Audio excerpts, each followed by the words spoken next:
وەکو خوشکانی کۆمەڵی ئیسلامی کوردستان ئەمڕۆ ئەمانەوێ بڵین لە درێژەی بانگەشەی لیستی 104 کۆمەڵی ئیسلامی کوردستان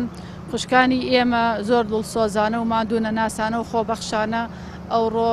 دەستیان کردو بە هەڵمەتی ماڵ بە ماڵ دەگەڕێن پەیامی کۆمەڵی ئیسلامی کوردستان و کاندیدەکانی کۆمەڵی ئیسلامی کوردستان بە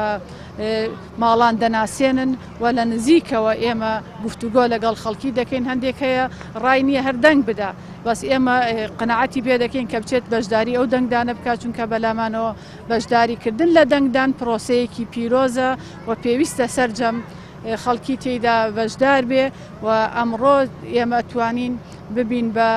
بەشێک لە گۆڕانکاری و چاکسازی لە هەرێمی کوردستان. بۆیە ئەو خۆبەخشیە و ئەو لە خۆبوردەیی خوشکان و ئەو دڵسۆزیەی هیوادارین ببێتە هەوێنی چاکسازی و پاکسازی و ڕوبەڕووبوونەوەی ستەم و گەندەڵی لە هەرێمی کوردستان. خەڵکی شاری هەولێر ئەوەی جێی دڵخۆشیە، زۆربەیان بە خۆشی دێن بەدەممانەوە، هەندێکیشیان تا ڕادەیەک ناومێدن. بۆیە ئێمە ئەو هەڵمەتە بە پێویست ئەزانین بۆ ئەوەی ئومێد و هیوایەک بگەڕێنینەوە بەتایبەت بۆ ماڵەکان